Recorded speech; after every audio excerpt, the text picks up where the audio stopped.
રાજકોટ દેરડી કુંભાજી ગામ હિપકે ચડ્યું છે। દેરડી કુંભાજી રહેતા ખાતરા પરિવારના ચાર સભ્યોની અર્થી એક સાથે ઉઠી છે। સમગ્ર દેરડી કુંભાજી ગામ શોકમગ્ન થયું છે। સમગ્ર ગામજનોએ કામ ધંધો બંધ પાડીને શોક વ્યક્ત કર્યો છે। કચ્છના લાકડિયા નજીક 4 જૂનની મંગળવારે સાંજે ગંભીર અકસ્માત સર્જાયો હતો। આ અકસ્માત ટ્રક અને ઇકો કાર વચ્ચે સર્જાયો હતો, જેમાં 6 લોકોના મોત થયા હતા, જ્યારે 3 લોકોને ગંભીર ઈજા થવા પામી હતી।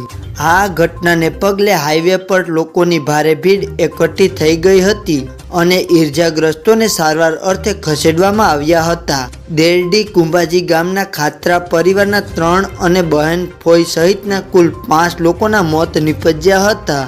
અકસ્માતની ઘટનામાં મૃતક ભાવેશભાઈ દેવસીભાઈ ખાતરા, તેમના પત્ની ભાવનાબેન ભાવેશભાઈ ખાતરા, તેમનો પુત્ર રુદ્ર ભાવેશભાઈ ખાતરા તેમજ ભાવેશભાઈના બહેન સોનલબેન અમિતભાઈ ગોરસિયા જે રાજકોટ રહે છે અને ફઈ અંબાબેન દેવરાજભાઈ વઘાસિયા જે રહે બગસરા સહિતના એક જ પરિવારના 5 લોકોના તથા દેરડી કુંભાજી ગામના ઇકો કાર ચાલક બહાદુરભાઈ કાળુભાઈ સહિતના કુલ 6 વ્યક્તિઓના કરુણ મોત નિપજ્યા હતા।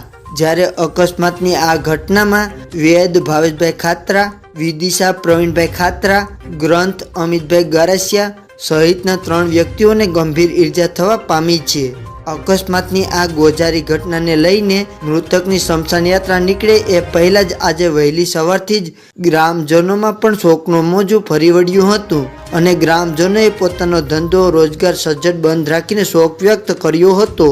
તો મિત્રો, આવા જ બીજા સમાચાર જોવા માટે અમારા વિડીયોને લાઇક કરી અને ચેનલને સબસ્ક્રાઈબ કરી દેજો।